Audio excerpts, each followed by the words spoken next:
I pozdrav svima nas u novom videu. Drago mi je da ste podržali moju ideju, drago mi je da se i sada vidimo i da ćemo se družiti na ovaj način. Danas radimo Q&A, dakle pokušat ću da odgovorim na neka vaša pitanja, zaista je bilo puno pitanja.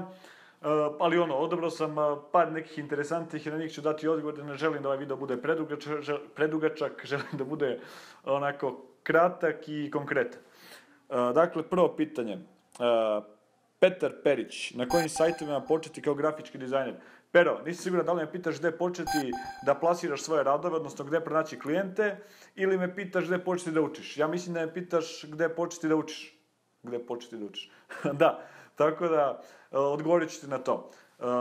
Ok, da budem konkretan, smatram da je YouTube trenutno mreža na kojoj možete naći tutoriale bukvalno iz bilo čega.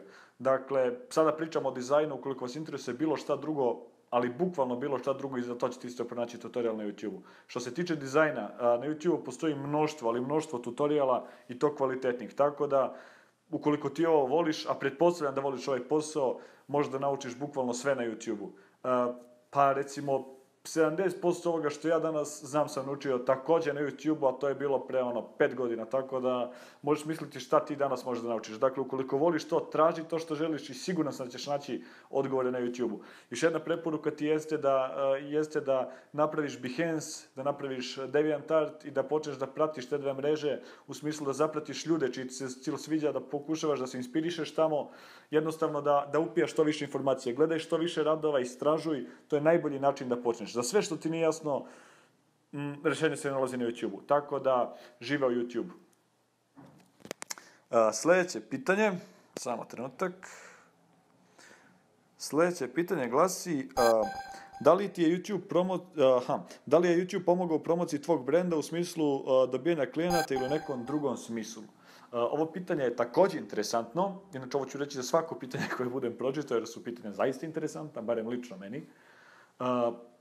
Konkretno od YouTube-a nisi imao nikakve koristi, ali indirektno YouTube mi je pomogao neverovatno puno, zato što prvo sam mu zahvalan što mi je omogućio da upoznam zaista izvanredne ljude sa kojima se danas družim, drago mi je što mi je YouTube je doprineo tome da da napravimo taj forum na kome smo se svi zajedno družili, na kome smo svi učili. YouTube mi je pomogao u tom smislu da su mnogi ljudi videli ono što ja radim, pa mi je i na taj način pomogao, tako da ogroman deo ovoga što danas imam i ovoga što radim je zahvaljujući YouTube-u. Tako da opet i na kraju ovog pitanja kažem hvala YouTube.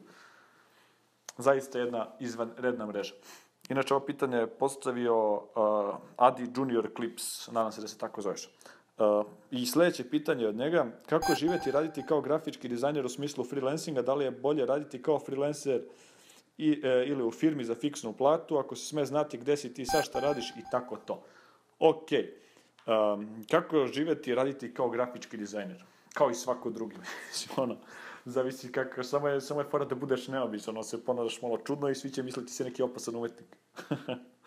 Šalim se, naravno. Da li je bolje raditi kao freelancer ili u firmi za fiksnu platu? Kao neko ko je radio u jednoj dobroj stranoj firmi sa predstavništvom u Beogradu skoro 1.5 godina, i kao neko ko ima tu vrstu iskustva i kao neko ko ima iskustva kao freelancer i kao neko ko ima sopstvene projekte, mogu reći da ne znam, treba probati sve pa odlučiti šta tebi lično odgovara. Meni lično i trenutno odgovara freelancing i odgovara mi razvoj ličnih projekata. Ukoliko radiš u firmi, siguran si u smislu zarade.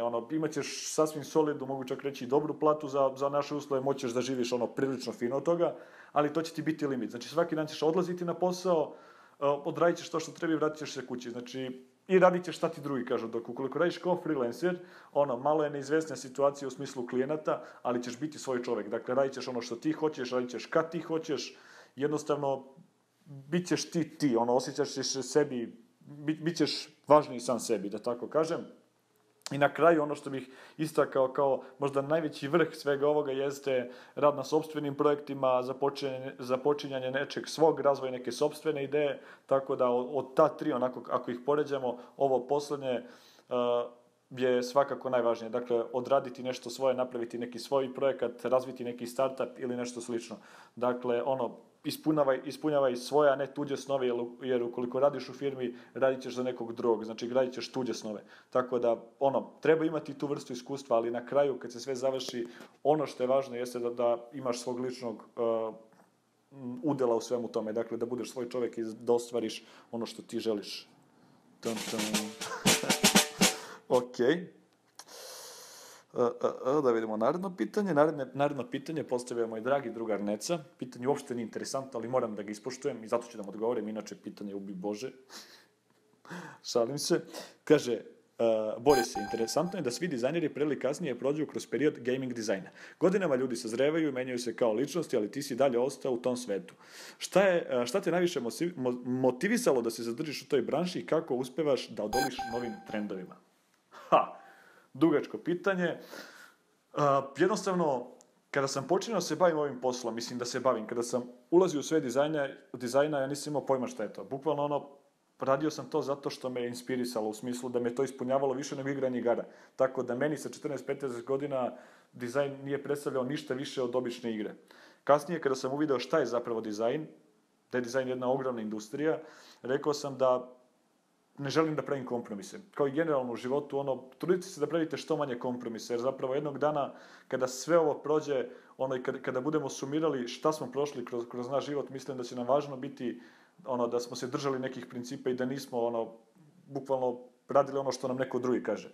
U tom smislu, mene taj neki gaming dizajn, Neca pita verovatno za izradu tih nekih gaming sajtova i tih nekih stvari koje generalno najviše radim, to me je najviše ispunjavalo uvek i trenutno me to najviše ispunjava. I zaista ne želim da pokleknem i da krenem da radim nešto drugo, iako imam apsolutno isto poštovanje i prema tom nekom flat dizajnu i tim nekim novim trendovima.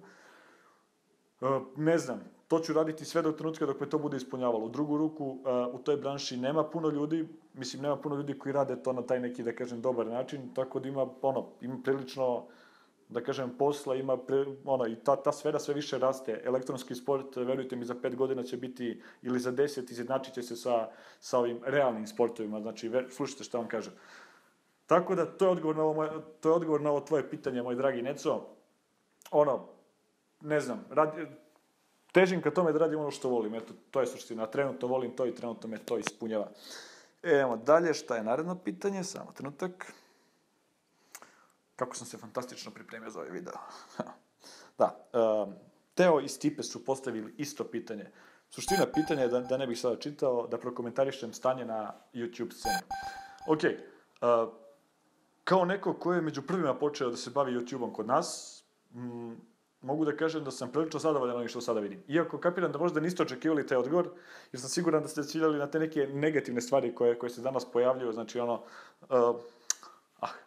ljudi rade svašta da bi dostigli te neke preglede, ali jednostavno to je njihov izbor. Suština je da postoji progres, da YouTube nenormalno raste, drago mi je da postoje kanali koji kod nas imaju po 600.000 pregleda, drago mi je da neko iz svoje sobe uspeo da dostigne to zaslužuje svako poštovanje, da, ne znam, mlada osoba ne kuka na današnju situaciju, nego sedne i promeni nešto, uradi nešto za sebe. To je zaista fantastično za svaku pohvalu. U krajnjoj liniji gledalci biraju šta će gledati. Dakle, ukoliko će gledati neke gluposti, oni će to gledati svakako. Tako da, sadržaj treba da postoji, sadržaj treba da bude raznovrstan i u krajnjoj liniji da publika će odlučiti šta želi da gleda. Tako da, šta možemo da zaključimo iz ovih današnjih pitanja, neće ih biti više, ne želim da dužim, vjerojatno ste se već smorili.